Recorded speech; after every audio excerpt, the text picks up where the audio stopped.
ಅಲ್ಲಿ ಇನ್ನೂ ಕೆಲವರನ್ನು ಪರ್ಮನೆಂಟ್ ಇನ್ವೈಟೀಸ್ ಆಗಿ ತಗೊಳ್ಬೇಕು ಅಂತ ಸಲಹೆ ಇದೆ. ಅದನ್ನು ಸಮಿತಿಗೆ ಬಿಟ್ಟಿದೆ. ಅವರು ಹೇಗೆ ತೀರ್ಮಾನ ತೆಗೆದುಕೊಳ್ತಾರೋ ಅದನ್ನು ಮಾಡಿ ಅಂತ ರೀತಿಯಲ್ಲಿ ಅವರ ಗಮನಕ್ಕೆ ಬಂದಿದ್ದೇನೆ. ಪ್ರಥಮ ಸಭೆಯಲ್ಲಿ ನಾನು ಉಸ್ತುವಾರಿಯಾಗಿ ಹಾಜರಾಗಿ ನನಗೆ I am very happy that out of 9 were president, 9 ಜನ ಆಗಿದ್ದರು. ಜಯಪ್ರಕಾಶ್ ಹೆಗ್ಡೆ ಇವರು, ನಮ್ಮ ವಿನಾಯಕ್ ಮಾಸ್ಟರಕ್ಕೆ ಅವರು ಪ್ರಚಾರ ಸಮಿತಿ ಅಧ್ಯಕ್ಷರಾಗಿ ಬೀದರ್ ಊರಲ್ಲಿದ್ದಾರೆ. ಅದೇ ರೀತಿ ದೇವಸ್ಥಾನ ಸಮಿತಿಯ ಸಭೆ ಇರುವುದರಿಂದ ಪ್ರತಾಪ್ ಚಂದ್ರ ಶೆಟ್ಟಿಯವರು ಬರಲಿಕ್ಕೆ ಆಗುವುದಿಲ್ಲ ಅಂತ ತಿಳಿಸಿದ್ದಾರೆ. As per my knowledge 100% present ಇದ್ದಾರೆ ಆಯಿತು. ಬಿಕಾಸ್ ಆ್ಯಬ್ಸೆನ್ಸ್ ಇಸ್ ಕಮ್ಡ್ ಔಟ್ ನಮ್ಮ ಕೋರ್ಟಿನ ಲ್ಯಾಂಗ್ವೇಜಲ್ಲಿ. ಹಾಗಾಗಿ 11 ಮಂದಿ ಕೂಡ ಉಪಸ್ಥಿತರಿದ್ದರು. ನಮ್ಮ ಕಾರ್ಯಕ್ರಮಗಳಲ್ಲಿ ಪ್ರಥಮವಾದ ಕಾರ್ಯಕ್ರಮ ಏನು ಅಂತ ಹೇಳಿದರೆ, ಇವತ್ತು ಇದು ಸಾಮಾಜಿಕ ಮತ್ತು ಆರ್ಥಿಕವಾಗಿರ್ತಕ್ಕಂಥ ಶೈಕ್ಷಣಿಕವಾದಂಥ ಸಮೀಕ್ಷೆ ನಡೀತಾ ಇದೆ ರಾಜ್ಯಾದ್ಯಂತ. ಅದು ಈ ತಿಂಗಳ 22ರಿಂದ ಪ್ರಾರಂಭವಾಗಿ ಅಕ್ಟೋಬರ್ 7ರವರೆಗೆ ಈ ರಾಜ್ಯದ ಎಲ್ಲ ಮನೆಗಳಿಗೆ ಹೋಗತಕ್ಕಂಥ ಕಾರ್ಯಕ್ರಮ ನಡೀತಾ ಇದೆ.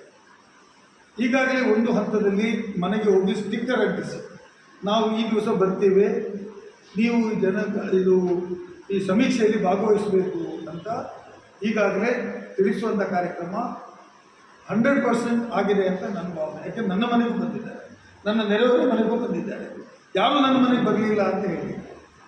ಹಾಗಾಗಿ ಈ ಜನಗಣತಿಯ ಕಾರ್ಯಕ್ರಮ ಇವತ್ತು ರಾಜ್ಯ ಸರ್ಕಾರ ಭಾಳ ಹಿಂದುಳಿದ ವರ್ಗಗಳ ಆಯೋಗದ ವತಿಯಿಂದ ಭಾಳ ಚೆನ್ನಾಗಿ ನಡೆಸಲಿಕ್ಕೆ ಒಂದು ಮಾರ್ಗಸೂಚಿಗಳನ್ನು ಹಾಕಿ ಶುರು ಮಾಡಿದ್ದಾರೆ. ಮತ್ತು ಆ ಸಮೀಕ್ಷೆ ಸುಮಾರು 60 ಪ್ರಶ್ನೆಗಳನ್ನು ಕೇಳಿದ್ದಾರೆ.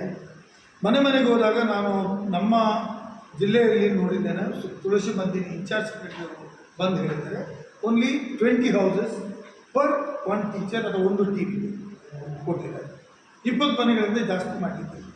ಅಂದರೆ ಮನೆಯಲ್ಲಿ ಕೂತು ಪ್ರಶ್ನೆಗಳನ್ನು ಕೇಳಿ ಅದಕ್ಕೆ ಸಮಂಜಸವಾದ ಉತ್ತರ ಅವರು ಏನು ಕೊಡ್ತಾರೋ ಅದನ್ನು ನೋಂದಾವಣೆ ಮಾಡಿ, ಅದರಲ್ಲಿ ಎಷ್ಟು ಜನ ಮನೆಯಲ್ಲಿದ್ದಾರೆ, ಅವರ ಆರ್ಥಿಕ ಪರಿಸ್ಥಿತಿ ಹೇಗಿದೆ, ವಿದ್ಯಾಭ್ಯಾಸ ಹೇಗಿದೆ, ವೃತ್ತಿಯನ್ನು ಮಾಡ್ತಾರೆ, ಯಾವ ರೀತಿಯಲ್ಲಿ ಜನಜೀವನ ಇದೆ, ಇದನ್ನೆಲ್ಲವನ್ನು ತಿಳಿದುಕೊಂಡು ಬರುವಂಥ ಪ್ರಯತ್ನವನ್ನು ಮಾಡ್ತಕ್ಕಂಥ ಸಮೀಕ್ಷೆ ನಡೀತಾ ಇದೆ. ಇದು ಕರ್ನಾಟಕದ 6.5 ಕೋಟಿ ಜನರಿಗೆ ಇದರ ಮನೆ ಮನೆಗೆ ಮುಟ್ಟಿ ಇದರ ಪ್ರಯೋಜನವನ್ನು ನಾವು ಆಗಬೇಕು. ಮುಂದೆ ಸರ್ಕಾರದ ಸಂಪತ್ತು ಎಲ್ಲರಿಗೂ ಹಂಚಬೇಕು ಅಂತ ಹೇಳುವಂಥ ಇದು ಸರ್ಕಾರದ ನೀತಿ ಇದೆ. ಮ್ಯಾನಿಫೆಸ್ಟೋದಲ್ಲಿ ಕೂಡ ನಾವು ಹೇಳಿದ್ದೇವೆ, ಸಮೀಕ್ಷೆ ಮಾಡ್ತೇವೆ, ಜನರ ಆರ್ಥಿಕ ಪರಿಸ್ಥಿತಿ ತಿಳ್ಕೊಳ್ತೇವೆ, ಜನರಿಗೆ ಯಾವ ಸಮುದಾಯಕ್ಕೆ ಎಷ್ಟು ಶೇರ್ ಹೋಗಬೇಕು ಅದನ್ನು ಕೊಡಲಿಕ್ಕೂ ಈ ಒಂದು ಜನಗಣತಿಯಿಂದ ಅಥವಾ ಈ ಏನು ಶೈಕ್ಷಣಿಕ ಮತ್ತು ಆರ್ಥಿಕವಾಗಿರ್ತಕ್ಕಂಥ ಸಾಮಾಜಿಕವಾಗಿರ್ತಕ್ಕಂಥ ಸರ್ವೆ ಏನಿದೆ ಇದರ ಮೂಲಕ ನಾವು ಹಂಚಿಕೊಡ್ತೀವಿ ಅಂತ ಮಾತನ್ನು ನಾವು ಹೇಳಿದ್ದೀವಿ. ಮತ್ತು Congress is committed for that. ಈಗಾಗಲೇ ದೇಶಾದ್ಯಂತ ಎಲ್ಲಿ ಕಾಂಗ್ರೆಸ್ ಸರ್ಕಾರ ಇದೆ ಅಲ್ಲಿ ಇದನ್ನು ಮಾಡುವಂಥ ತೀರ್ಮಾನ ಆಗಿದೆ. ಮತ್ತು ಈಗಾಗಲೇ ನಾವು ಈ ಸಮಿತಿಯ ತೀರ್ಮಾನ ತಗೊಂಡು ತೆಲಂಗಾಣದಲ್ಲಿ ಈ ಸಮೀಕ್ಷೆಯ ಪ್ರಕಾರನೇ ಯೋಜನೆಗಳನ್ನು ಜಾರಿಗೆ ತರಲಿಕ್ಕೆ ಮತ್ತು ಬಜೆಟ್ನ ದುಡ್ಡನ್ನು ಹಂಚಿಕೊಟ್ಟಿದ್ದೆ ನಾವು ಈಗಾಗಲೇ ಕ್ರಮವನ್ನು ತೆಗೆದುಕೊಂಡಿರ್ತಕ್ಕಂಥದ್ದು ಜ್ವಲಂತವಾದ ಉದಾಹರಣೆ ನಮ್ಮ ಮುಂದಿದೆ. ಮತ್ತು ಈ ಸಮೀಕ್ಷೆ ಮಾಡುವಂಥ BJPಯವರು ರಾಜಕಾರಣ ಮಾಡಲಿಕ್ಕೆ ಹೊರಟಿದ್ದಾರೆ. ಅವ್ರು ಏನು ಹೇಳ್ತಾರೆ ಅದನ್ನು ಮುಂದೂಡಿ, ಅದು ಸರಿಯಾದ ತಿಳುವಳಿಕೆ ಇಲ್ಲ, ನಮಗೆ ಗೊತ್ತಿಲ್ಲ ಅಂತ ಹೇಳ್ತಾರೆ. We have sufficient time. Every ಮನೆಗೆ ಹೋಗಿದ್ದೇವೆ. ಇದು ರಾಜಕೀಯವಾಗಿರ್ತಕ್ಕಂಥ ಒಂದು ಸಮೀಕ್ಷೆ ಅಲ್ಲ. ಈ ಸಮೀಕ್ಷೆ ಇದು ಸರ್ಕಾರ ತೆಗೆದುಕೊಳ್ಳುವಂಥ ಒಂದು ಉತ್ತಮವಾದಂಥ ಒಂದು ಸಮೀಕ್ಷೆ. ಇದಕ್ಕೆ ನೀವು ರಾಜಕೀಯವಾದ ಲೇಪ ಕೊಡುವಂಥದ್ದು ಅವಶ್ಯಕತೆ ಇಲ್ಲ ಅಂತ ನಾನು BJP ನಾಯಕರಿಗೆ ಹೇಳಲಿಕ್ಕೆ ಬಯಸ್ತೇನೆ. ನನಗೆ ನೆನಪಿದೆ, ಕಳೆದ ವಿಧಾನಸಭೆಯಲ್ಲಿ ಭರತ್ ಶೆಟ್ಟಿ ಅಂತೇಳುವವರು ಮಂಗಳೂರು ಉತ್ತರದ ಶಾಸಕರಿದ್ದರು. ಕಳೆದ 10 ವರ್ಷದ ಹಿಂದೆ ನಡೆದಂಥ ಸಮೀಕ್ಷೆಯಲ್ಲಿ ನನ್ನ ಮನೆಗೆ ಯಾರೂ ಬಂದಿಲ್ಲ, ನನಗೆ ವಿಷಯನೇ ಗೊತ್ತಿಲ್ಲ, ನನಗೇನು ತಿಳುವಳಿಕೆ ಗೊತ್ತಿಲ್ಲ, ನನ್ನ ಕ್ಷೇತ್ರಕ್ಕೆ ಒಬ್ಬರು ಬಂದಿಲ್ಲ ಅಂತ ಮಾತನ್ನು ಹೇಳಿದ್ದಾರೆ. ನಾನು ಇವತ್ತು ಅವರಿಗೆ ಹೇಳಲಿಕ್ಕೆ ಬಯಸ್ತೇನೆ, ಎಲ್ಲರಿಗೂ ಹೇಳಲಿಕ್ಕೆ ಬಯಸ್ತೇನೆ, ನಮ್ಮ ಸರ್ಕಾರ ಇದರಲ್ಲಿ ಓಪನ್ ಇದೆ. All MLA should participate, all social organisation should participate. ಎಲ್ಲ ತಂದರು ಇದರಲ್ಲಿ ಪಾರ್ಟಿಸಿಪೇಟ್ ಮಾಡಬೇಕು. ನ್ಯೂನತೆಗಳಿದ್ದರೆ ತಿಳಿಸುವಂಥ ಅವಕಾಶ ಇದೆ. ನೀವು ಕೇಳಿದ್ದನ್ನು ಸಮಂಜಸ ಅಲ್ಲ ಅಂತ ಇದ್ದರೆ ನಿಮಗೆ ಇಲ್ಲ ಅಂತ ಹೇಳುವ ಅವಕಾಶಗಳಿಲ್ಲ. ಏನು ಇದೆ ಏನು ಇಲ್ಲ ಅದು ತಿಳಿಸುವ ಎಲ್ಲ ಅವಕಾಶಗಳು ಈ ಒಂದು ಸಮೀಕ್ಷೆಯ ಒಳಗಡೆ ಇದೆ ಅಂತ ಹೇಳೋದನ್ನು ತಮ್ಮ ಗಮನಕ್ಕೆ ತರಲಿಕ್ಕೆ ಬಯಸ್ತೇನೆ. ನಾನು ಉಡುಪಿ ಜಿಲ್ಲಾ ಕಾಂಗ್ರೆಸ್ಸಿಗೆ KPCCಯಿಂದ ನೀತಿ ನಿರೂಪಣೆ ಮತ್ತು ಪಕ್ಷದ ಪ್ರಮುಖ ನಿರ್ಧಾರಗಳನ್ನು ತೆಗೆದುಕೊಳ್ಳಿಕ್ಕೆ 11 ಮಂದಿಯ ಕೋರ್ ಕಮಿಟಿಯನ್ನು ರಚನೆ ಮಾಡಿದ್ದಾರೆ. ಈ ಕೋರ್ ಕಮಿಟಿಯ ಲಿಸ್ಟನ್ನು ತಮಗೆ ನಮ್ಮ ಪಕ್ಷದ ಕಾರ್ಯಕರ್ತರು ನಿಮ್ಮ ಮೊಬೈಲಿಗೆ ಕಳಿಸಿಕೊಡ್ತಾರೆ. ಈ 11 ಮಂದಿ ಕಮಿಟಿಯಲ್ಲಿ ಅಧ್ಯಕ್ಷರಾಗಿ ಜಿಲ್ಲಾ ಕಾಂಗ್ರೆಸ್ಸಿನ ಅಧ್ಯಕ್ಷರು ಬೈ ಡಿಸಿಗ್ನೇಷನ್ ಅಶೋಕ್ ಅವರು ಇರ್ತಾರೆ. ಪ್ರತಾಪ್ ಚಂದ್ರ ಶೆಟ್ಟಿ ನಮ್ಮ ವಿಧಾನಸಭೆಯ ಸಭಾಪತಿಗಳು ಆಗಿದ್ದಂಥವರು ಕಮಿಟಿ ಸದಸ್ಯರಿರ್ತಾರೆ. ಜಯಪ್ರಕಾಶ್ ಹೆಗ್ಡೆ ಅವರು ಮಾಜಿ ಮಂತ್ರಿಗಳು ಸದಸ್ಯರಿರ್ತಾರೆ. ಮಾಜಿ ಮಂತ್ರಿಗಳಾದ ವಿನಯ್ ಕುಮಾರ್ ಸೊರಕೆ ಅವರು ಸದಸ್ಯರಿರ್ತಾರೆ. MA ಗಫೂರ್ ಅವರು ಮಾಜಿ ಅಧ್ಯಕ್ಷರು ಮತ್ತು KPCC ಉಪಾಧ್ಯಕ್ಷರು ಸದಸ್ಯರಿರ್ತಾರೆ. ಗೋಪಾಲ್ ಪೂಜಾರಿ ಅವರು ಹಿರಿಯ ಮಾಜಿ ಶಾಸಕರು ಸದಸ್ಯರಿರ್ತಾರೆ. ದಿನೇಶ್ ಹೆಗಡೆ ನಮ್ಮ ಕುಂದಾಪುರದಲ್ಲಿ ಸ್ಪರ್ಧೆ ಮಾಡಿದ ಅಭ್ಯರ್ಥಿ. ಅದೇ ರೀತಿ ಪ್ರಸಾದ್ ರಾಜ್ ಕಾಂಚನ್ ಉಡುಪಿಯಲ್ಲಿ ಕಂಟೆಸ್ಟ್ ಮಾಡಿದ ಅಭ್ಯರ್ಥಿ. ಮುನಿಯಾಲ್ ಉದಯಕುಮಾರ್ ಶೆಟ್ಟಿ ನಮ್ಮ ಕಾರ್ಕಳ ವಿಧಾನಸಭಾ ಕ್ಷೇತ್ರದ ಅಭ್ಯರ್ಥಿ. ರಾಜು ಪೂಜಾರಿ ನಮ್ಮ MLC ಕ್ಯಾಂಡಿಡೇಟ್ ಆಗಿದ್ದವರು. ಅದೇ ರೀತಿ ಕಿಶನ್ ಹೆಗ್ಡೆ ಪ್ರತಿಭೆಯವರು ನಮ್ಮ ಕಾರ್ಯಾಧ್ಯಕ್ಷರು. ಇಷ್ಟು ಮಂದಿ ಸಮಿತಿಯನ್ನು ನಾವು AICC ಅವರು KPCC ಅವರು ಅಪ್ರೂವಲ್ ಮಾಡಿ ಮಂಜುನಾಥ್ ಭಂಡಾರಿ ಈ ಭಾಗದ ಕಾರ್ಯಾಧ್ಯಕ್ಷರು ಅದನ್ನು ಅಪ್ರೂವ್ ಮಾಡಿಕೊಂಡಿದ್ದಾರೆ. ಅದು ಅದರ ಪ್ರಥಮ ಸಭೆ ಇವತ್ತು ಇದೇ ನೀವು ಬರೋ ಸ್ವಲ್ಪ ಮುಂಚೆ ಇಲ್ಲಿ ನಡೆದಿದೆ. ಮತ್ತು ಇದರಲ್ಲಿ ಅನೇಕ ಪಕ್ಷದ ಒಳಿತಿಗಾಗಿ ಪಕ್ಷದ ತೆಗೆದುಕೊಳ್ಳಲಿಕ್ಕಿದ್ದಂಥ ಕಾರ್ಯಕ್ರಮಗಳ ಬಗ್ಗೆ, ಮುಂದಿನ ಚುನಾವಣೆ ಬಗ್ಗೆ ಮತ್ತು ರಾಜ್ಯ ಮತ್ತು ದೇಶದ ಕಾಂಗ್ರೆಸ್ ಪಕ್ಷದ ಅನೇಕ ಕಾರ್ಯಕ್ರಮಗಳನ್ನು ಅನುಷ್ಠಾನ ಹೇಗೆ ಮಾಡಬಹುದು ಇದರ ಬಗ್ಗೆ ಕೂಡ ನಾವು ಕೂಲಂಕುಷವಾಗಿ ಬಹಳ ದೀರ್ಘವಾಗಿ ಚರ್ಚೆಯನ್ನು ಮಾಡಿದ್ದೀವಿ. ಯಾರು ನೀವು ಗಲತನ ಮಾಡಿಕೊಂಡು ಓಟಿ ಬಂದಿದ್ದೀರಾ, ಅವರು ಜಾಗ ಬಿಡಿ ಅಂತ ವಿರೋಧ ಪಕ್ಷದ ನಾಯಕರಂತ ರಾಹುಲ್ ಗಾಂಧಿಯವರು ಸಂಸತ್ತಿನಲ್ಲಿ ಎಳೆಯಾಗಿ ಇದರ ಬಗ್ಗೆ ಮಾತಾಡಿದ್ದಾರೆ. ಇವತ್ತು ಪ್ರತಿಯೊಂದು ಕಡೆಗಳಲ್ಲಿ ಇದರ ಬಗ್ಗೆ ಬಂದಿರತಕ್ಕಂಥ ದೂರನ್ನು ಉಪಯೋಗ ಮಾಡಿ ತೆಗೆದುಕೊಂಡು ಚುನಾವಣಾ ಆಯೋಗದ ಮುಂದೆ ನೀವು ಮತಕಳ್ಳತನಕ್ಕೆ ನೇರವಾಗಿ ನೀವು ಏನು ಆಸ್ಪದ ಮಾಡಿಕೊಟ್ಟಿದ್ದೀರಿ, ಇದರ ಬಗ್ಗೆ ಚರ್ಚೆ ನಡೆಯಬೇಕು, ಇದರ ಬಗ್ಗೆ ತನಿಖೆ ಆಗಬೇಕು, ಇಲ್ಲಿ ಇಂಥ ಘಟನೆಗಳು ನಡೆದಿದ್ದಾವೆ ಅಂತ ಹೇಳೋದನ್ನು ಪುರಾವೆ ಸಹಿತ ಇವತ್ತು ದಾಖಲೆಗಳನ್ನು ಕೊಡ್ತಕ್ಕಂಥ ನಿನ್ನೆಯಷ್ಟೇ ರಾಹುಲ್ ಗಾಂಧಿಯವರು ದೊಡ್ಡ ಒಂದು ಪ್ರೆಸ್ ಕಾನ್ಫರೆನ್ಸನ್ನು ಮಾಡಿದ್ದಾರೆ. ಅದೇ ರೀತಿ ನಮ್ಮ ರಾಜ್ಯದಲ್ಲಿ ಕೂಡ ನಡೆದಿರ್ತಕ್ಕಂಥದ್ದು ಹಿಂದೆ ಬೆಂಗಳೂರು ಸೆಂಟ್ರಲಲ್ಲಿ ಲೋಕಸಭಾ ಕ್ಷೇತ್ರದಲ್ಲಿ ಮಹದೇವಪುರದಲ್ಲಿ ನಡೆದಂಥ ಉದಾಹರಣೆ ಕೊಟ್ಟಿದ್ದಾರೆ. ನಿನ್ನೆ ಆಳಂದದಲ್ಲಿ ಇಲ್ಲದು ಆಳಂದ ಅಂದರೆ ನಳಂದದಲ್ಲಿ ಗುಲ್ಬರ್ಗದ ಆಳಂದ ವಿಧಾನಸಭಾ ಕ್ಷೇತ್ರ BR ಪಾಟೀಲ್ ಅವರ ಕ್ಷೇತ್ರದಲ್ಲಿ ಆಗಿರ್ತಕ್ಕಂಥ ಉದಾಹರಣೆಯನ್ನು ಕೊಟ್ಟಿದ್ದಾರೆ.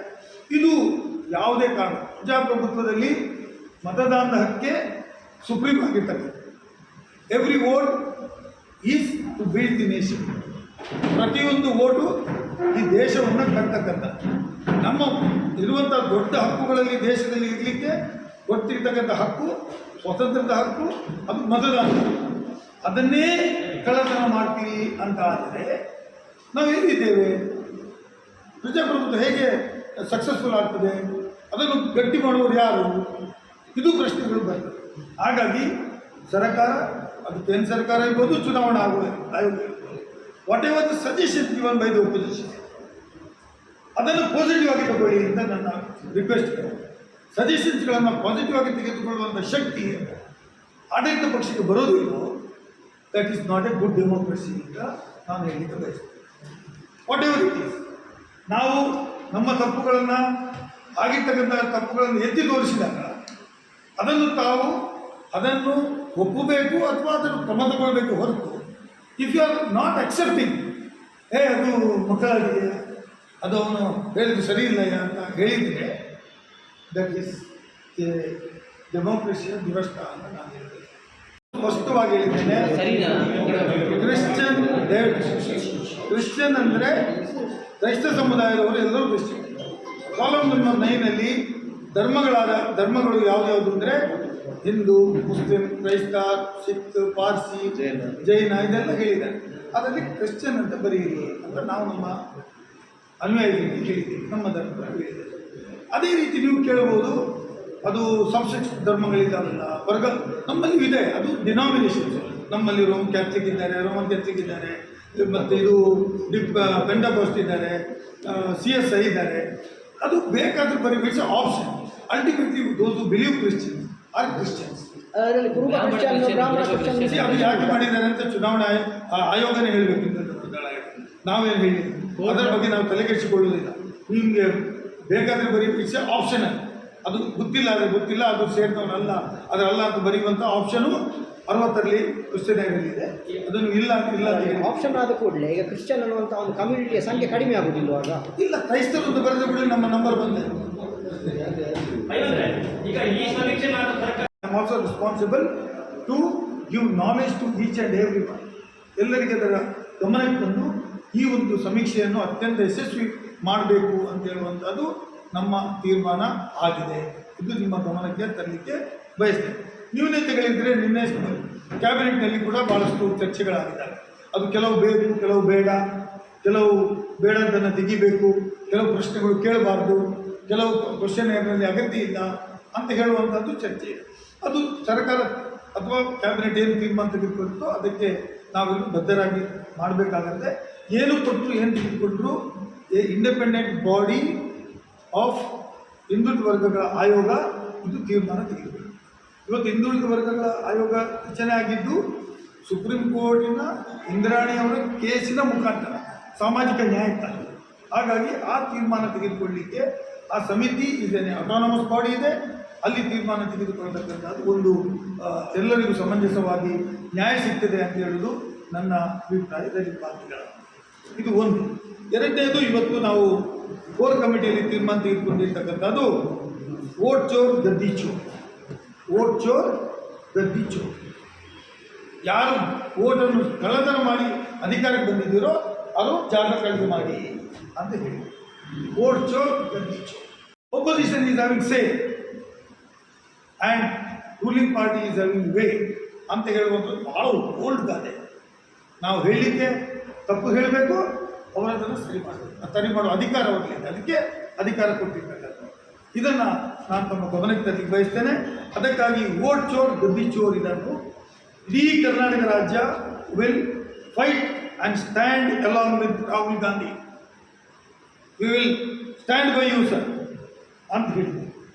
ಅದಕ್ಕಾಗಿ ನಾವು ನಮ್ಮ ಉಡುಪಿ ಜಿಲ್ಲೆಯಲ್ಲಿ 1111 ಬೂತ್ಗಳಿದ್ದಾವೆ. Every booth we will campaign for signature. ಒಂದು ಬೂತ್ನಲ್ಲಿ ಕನಿಷ್ಠ 100, ಅದು ಎಷ್ಟೋ ಆಗ್ಬೋದು, 250 ಹೋಗ್ಬೋದು, 300 ಹೋಗ್ಬೋದು ಮಾಡಿ 1,11,100 ಸಿಗ್ನೇಚರ್ಗಳನ್ನು ಮಾಡಿ ನಾವು ಬೆಂಬಲಕ್ಕಿದ್ದೇವೆ ಅಂತ ರಾಹುಲ್ ಗಾಂಧಿ ಸಬ್ಮಿಟ್ ಮಾಡಲಿಕ್ಕೆ ಕ್ರಮವನ್ನು ತೆಗೆದುಕೊಳ್ತೇವೆ. And that will start from ಯಾವಾಗ ಅಧ್ಯಕ್ಷರೇ? 15th ಸ್ಟಾರ್ಟ್ ಆಗಿದೆ. This will continue for another 10-15 days. End of ಈ ತಿಂಗಳ ಅಖೇರಿ ಒಳಗಡೆ 1,10,100 ಸಿಗ್ನೇಚರ್ಗಳನ್ನು ಕ್ಯಾಂಪೇನ್ ಮಾಡಲಿಕ್ಕೆ ಹಳ್ಳಿಗೆ ಹೋಗ್ತಾ ಇದ್ದೇವೆ, ಬೂತ್ಗಳಿಗೆ ಹೋಗ್ತಾ ಇದ್ದೇವೆ. ಇವತ್ತು ನಮ್ಮ ಕೋರ್ ಕಮಿಟಿಯಲ್ಲಿ ಅದು ತೀರ್ಮಾನವನ್ನು ತೆಗೆದುಕೊಂಡಿದ್ದೇವೆ.